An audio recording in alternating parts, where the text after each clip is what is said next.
Thank you for inviting me. I'm very happy to be here. So today I'm going to be talking about order policy enforcement limitations in circumvention. So this is joint work with lead author Sajid, who's in the audience over here, Luca, Aditya, and Francesco, some of who are in the audience over here, and Fan at Yale. So the problem of state machine replication is one where a group of parties agree on a sequence of transactions submitted by external clients. And there are two key properties that you're looking for. One is safety and liveness. Safety says that any two non-faulty parties do not agree on a different sequence of transactions. And liveness says that a transaction proposed by a client will be eventually executed by every non-faulty party. So in this system, when transactions come in one at a time, at some point these parties decide to agree and output one block of transactions. And based on the order, over here in this block, they ordered this gray transaction followed by yellow and so on and so forth. And similarly, they'll do so for the next batch of transactions as well. So if you looked at the animation closely, you would have seen that the arrival times of these colors were gray followed by yellow, followed by blue, followed by red. And at some intuitive level, if that is what happened, and let's say it happened at all parties, then this ordering can be constituted as okay or fair, right? But what if, there is this modified ordering where, let's say, the red transaction was ordered before the blue one? Is this modified ordering okay? Is it fair? And well, at a high level, the answer to this question is, it depends. It depends on the application. One way to think about this question is, are the reordered transactions, entirely independent of one another? For instance, if we have, let's say, party A making a transaction, sending a transaction to party B, and party X sending a transaction to party Y, these are entirely independent. They relate to independent objects. So if you reorder, perhaps it's okay. It gets a little hairier if these transactions are dependent on one another. And over here, you have transactions generated by different honest clients that are dependent on one another, but let's say they were generated without knowing the other one. And let's say they arrived at approximately the same time. And if you reorder, it's perhaps a little hairier on whether it's okay or not, whether it's fair or not. But what most people do agree is that, if this red transaction was created or generated after seeing this blue one, then that can be problematic. Because so this is what is referred to as front-running attack. And over here, the red transaction can actually yield monetary benefits to an adversary. And the set of parties can actually earn a lot of money by doing so, by introducing this transaction after the blue transaction. So front-running is one such attack. There are many other attacks, such as sandwiching and censoring, that are already well known today. So reordering is a problem, and this has been recognized in the past 4 or 5 years or so. And there have been approaches to actually address this question. There have been two independent lines of work that I'm going to touch upon for this order policy enforcement. And both of these lines of work are data independent. That is, when they order these transactions, they do not look at the content of the transaction. They just look at the metadata. Okay? So the first line of work is on order fairness, where transactions are ordered based on arrival times, for instance. So Equitas, Themis, CMSZ are examples of this approach. And over here, the goal is to ensure correct ordering based on the times at which these transactions are received. For instance, if a transaction A arrives at all parties before transaction B, then A will be ordered before transaction B. So you never get into the situation of asking, hey, are these reorder transactions independent or not? The second line of work is what we call content oblivious ordering. And over here, you're trying to hide user transactions until they are ordered, and then you reveal them. So you're attempting to prevent adversarial ordering, because when this ordering happens, the adversary does not know the content of the transaction. So they may still have access to metadata to order them. And in this line of reasoning that we spoke about earlier, you're specifically trying to attack that last line where you're trying to say an adversary cannot order based off of by looking at a previous transaction. So both of these approaches attempt to get order policy enforcement. The question is, well, do they prevent reordering attacks? Right? So At a first glance, you would say, well, isn't that the goal of these protocols? Well, the question is, it depends. So over here, in all of these protocols, correctness relies on a majority of the parties being honest. And if you think back, the reason why adversaries wanted to reorder was because of, rationality, where they wanted to reorder and earn some monetary gains. So there's a fundamental mismatch in the model in which the attack exists and these protocols work. So the question we want to really ask is, are these protocols secure when all parties are rational, or perhaps when all parties are rational and then there are some Byzantine parties? But we will look at the easier one where when all parties are rational. And this is what we're going to focus on today.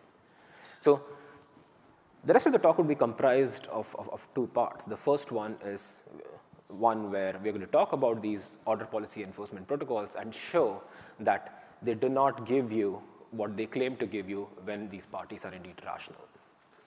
And second, we'll talk about approaches to circumvent this impossibility. Okay, so to talk about known OP protocols and an impossibility for these known OP protocols, we'll first talk about a framework that captures them, and then we'll talk about the impossibility for this framework. And to explain the framework, I'll start off with a simple example within the framework, which is a content oblivious ordering protocol called threshold encryption-based content oblivious ordering. So this is the underlying. So this is the technique used by Fervio as well as Shatterized Beacon Chain, where there is an initialization step where you run a DKG protocol, where a public key and multiple these different secret keys, SKIs, are generated, and each of these parties have their own SKIs. And when a user wants to submit a transaction, they can just encrypt this transaction using this public key and send it to the system. And there can be many other such transactions that are submitted, and eventually, these parties would get on and order these transactions. So the ordering policy over here can be arbitrary because all of the transactions that they receive are encrypted. And once this ordering has happened, and once this is committed, for instance, then these parties engage in a process to reveal these transactions. So they decrypt these transactions using secret keys. So the crux of the reasoning is that you're ordering without seeing the content, so it's fine to order them in any order.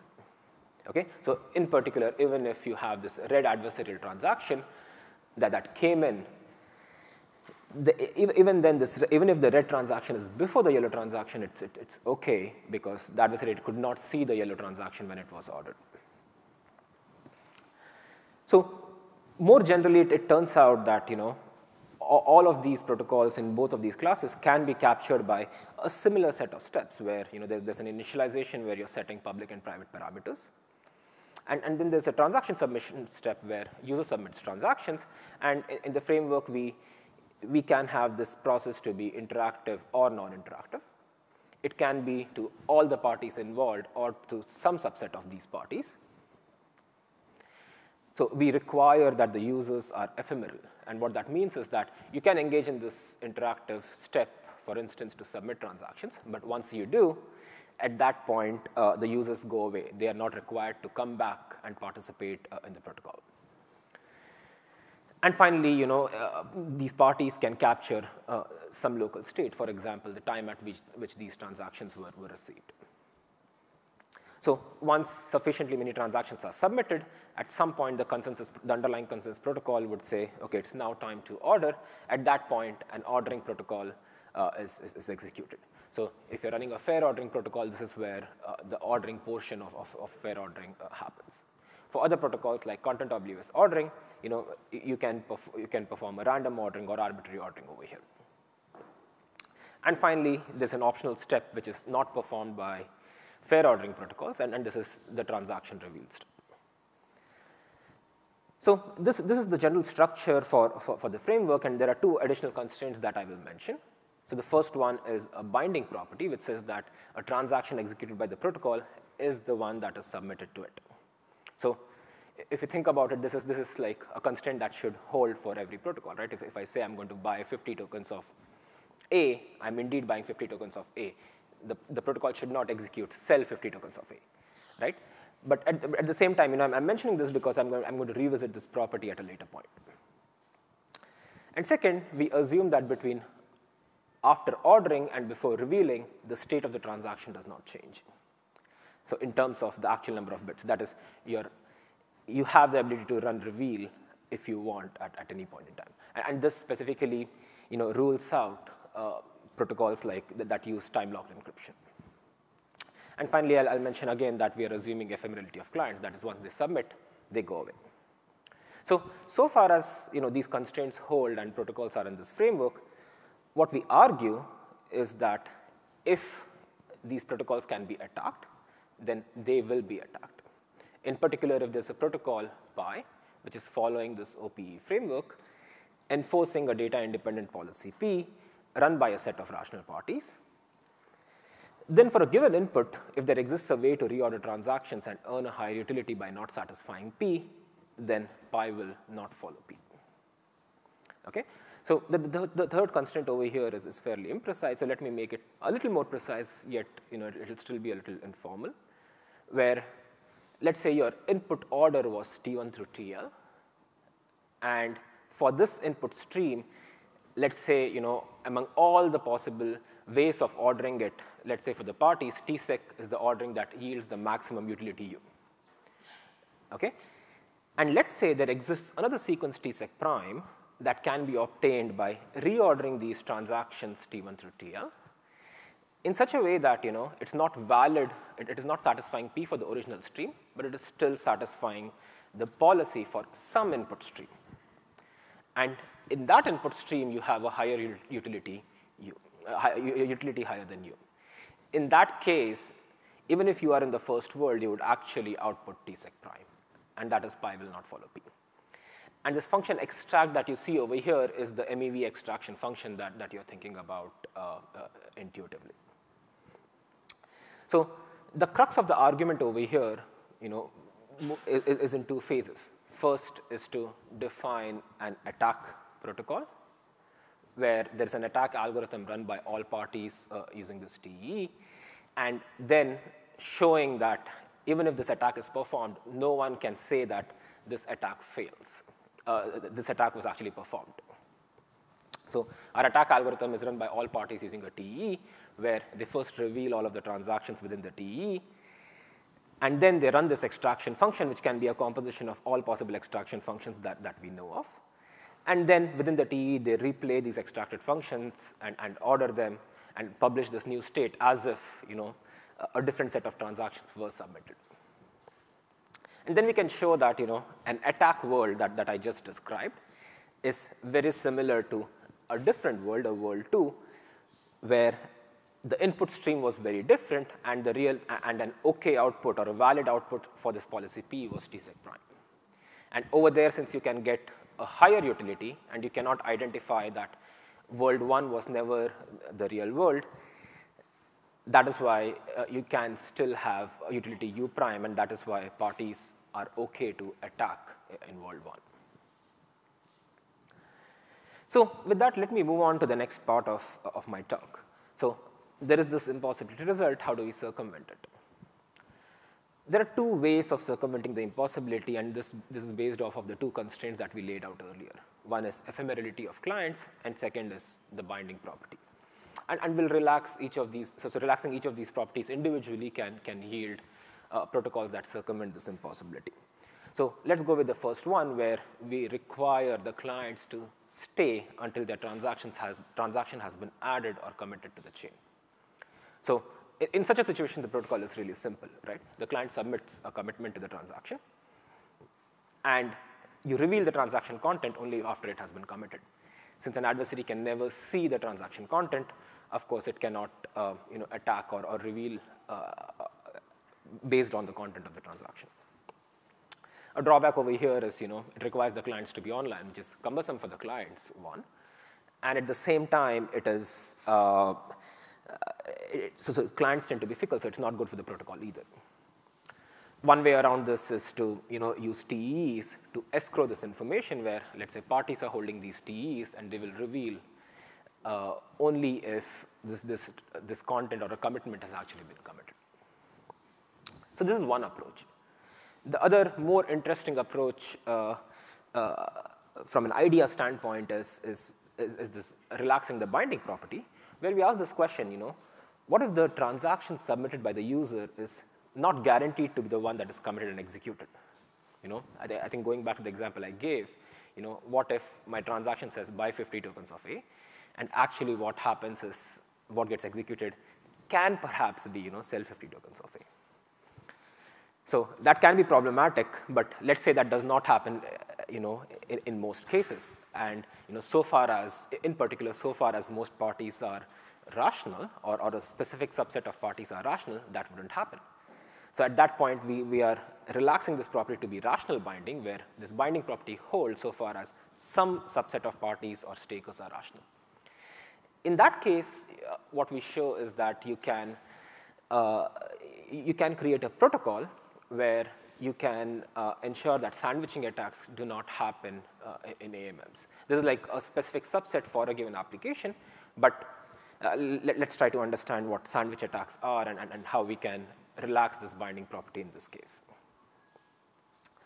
So in AMMs, you can trade one quantity for another, and the rate of exchange that you get depends on the availability of supply of the good that you're buying. Right? So your transaction can be, buy Y tokens of A for X tokens of B, and there can be a slippage parameter S. So this Y for X is something that the user decides based on the state of the system, which can change a little bit between the user submitting the transaction and it executing, because of which it provides the slippage parameter, which says that, I'm willing to tolerate up to, getting up 1 minus S times Y worth of tokens instead of all of the Y tokens. And this is something that an attacker can exploit using a sandwich attack, where before executing this user's transaction, the attacker executes a different transaction that reduces the supply of A, and it reduces enough so that the user exactly gets 1 minus S times Y. And then the user's transaction is executed at an inferior price, and then the attacker will sell this transaction, will execute a reverse transaction where in the process it will earn some additional tokens in terms of B. So the question is, what if some information was withheld from these attackers and they do not know the polarity of the transactions? So what if instead of buy A, the transaction was indeed sell A? At that point, attackers would lose money by performing this attack, and users would obtain a price that is much better than what they even initially anticipated. So the idea is, if in some situations you can gain some money, can the user actually use this to incentivize some party to actually hide the polarity? And this is the party that we call a flipper in our protocol, and we want to incentivize this flipper to, which is a designated party among the set of parties, and we want to incentivize this flipper to confuse the rest of the parties so that the flipper can earn a lot of money. So we are trying to create a separation between the set of parties that exist. So to explain this bit, I'm going to go fast, but I'm going to do it in two parts. First, I'm going to assume that this flipper is honest and show how everything works, and then we'll talk about how to incentivize the flipper. So if we have an honest flipper, the protocol can simply be the following, right? When you create a transaction, let's say you have a buy transaction, you first toss a coin. If this coin says 0, then I'll actually sign and share this buy transaction with all of the parties. Instead, if this coin is 1, then even if I want to buy, I'm actually going to send a sell transaction to everyone.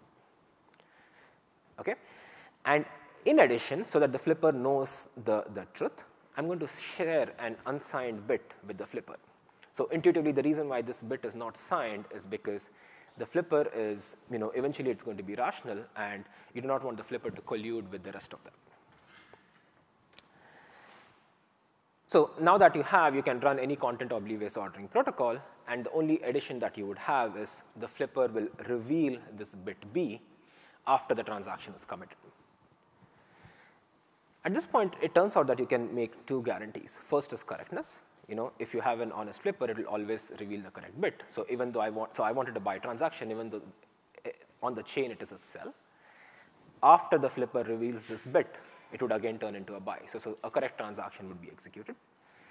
And second, the gains over here for an attacker depends on its ability to correctly guess the polarity of the transaction.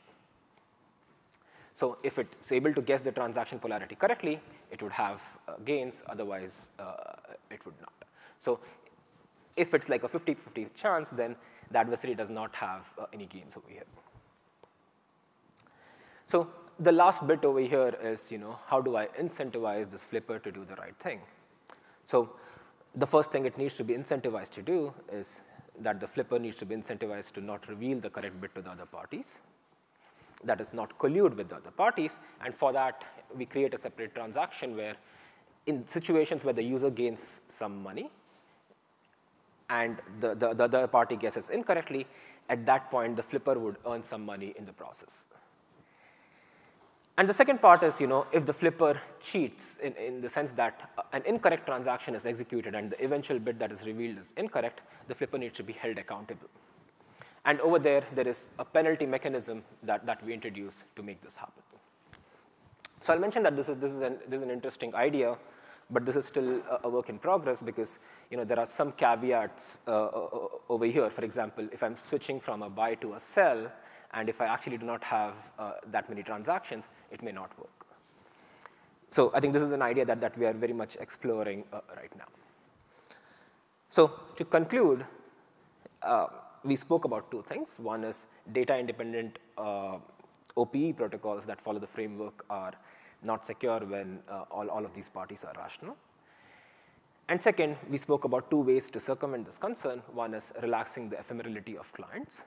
And second is relaxing the binding requirement for a transaction. Thank you, and I'd be happy to take questions.